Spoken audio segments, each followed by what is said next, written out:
ស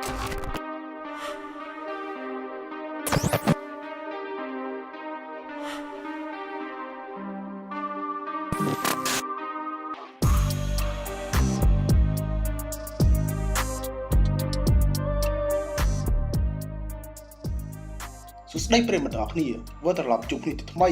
អ្នកទាំងអស់គ្នាប្រកាសជាដឹងហើយកាលពីដើមឆ្នាំ2021ក្រុមហ៊ុន OPPO បានបញ្ចេញនៅ smartphone hero product មួយ model នោះគឺ OPPO Reno 5 មកដល់ពេលនេះ OPPO បានធ្វើកំណែ update ថ្មីទៅលើ model OPPO Reno 5 ដោយដាក់ឈ្មោះថា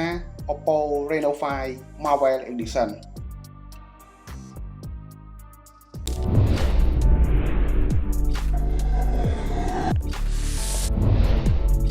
យើងធ្វើការបើកប្រអប់វាតែម្ដងជាមួយនឹងប្រអប់បែប premium ជាមួយនឹង logo adventure អមជាមួយនឹងអក្សរ adventure នៅពីក្រោមវាពិតជាអស្ចារ្យមែនទែនអាចនិយាយបានថាវា premium វាអស្ចារ្យសម្រាប់ខ្ញុំហើយក៏អស្ចារ្យសម្រាប់អ្នកប្រើប្រាស់គ្រប់គ្នាដែរដោយក្នុងប្រអប់របស់វាមាន design និងឆ្លាក់ជាមួយនឹង hero របស់ adventure គ្រប់ចំនួនផងដែរបន្ទាប់មកយើងឃើញជាមួយនឹងប្រអប់តូចមួយដែលក្នុងប្រអប់នោះមានសៀវភៅធានាជាមួយនឹងសៀវភៅណែនាំហើយក៏ឃើញមានទូរស័ព្ទមួយដ៏ស្រស់ស្អាតគឺ OPPO Reno 5 Marvel Edition នេះឯងហើយវាក៏មាន case ដ៏ស្រស់ស្អាតដោយរចនាអក្សរ Marvel នៅពីក្រោយបញ្ចូលចាក់ SIM ដែលមាន logo adventure 1 ដុំសាក adventure 1កាសខ្សែ adventure 1ជាមួយនឹងខ្សែសាកប្រភេទ Type C 1អេក្រង់របស់វានៅតែបំពាក់មកជាមួយនឹងអេក្រង់ទំហំ 6.4 អ៊ីងដដែលជាប្រភេទ AMOLED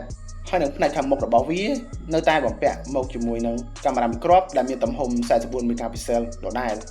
ចំណុចដែលតាក់ទាញចិត្តរបស់ខ្ញុំនោះគឺផ្នែកខាងក្រៅរបស់វានេះឯងគឺពិតជាអែមមែនទែនដោយផ្នែកខាងក្រៅរបស់វាគឺ design បែប premium ជាមួយនឹង logo adventure ជាមួយនឹង style បែប gaming វាពិតជាអស្ចារ្យហើយវានៅតែមាន logo OPPO នៅខាងក្រោមដដែលជាមួយនឹងកាមេរ៉ាខាងក្រៅ4គ្រាប់ដដែល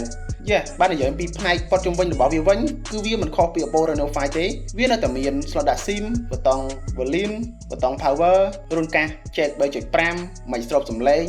រន្ធសាកប្រភេទ Type C និង speaker មួយគ្រាប់ដដែល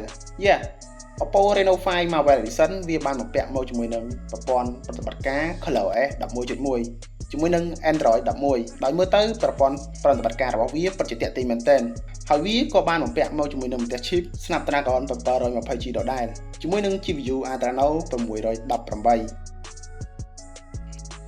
និងផ្នែកខាងក្រៅរបស់វានៅតែមានកាមេរ៉ា4គ្រាប់ដដែលមិនខុសពី OPPO Reno 5 ប៉ុន្មានទេវានៅតែបំពាក់ជាមួយ lens 64 megapixel ជា main camera 8 megapixel ជា wide angle lens 2 megapixel ជា depth sensor និង2 megapixel ទៀតជា macro lens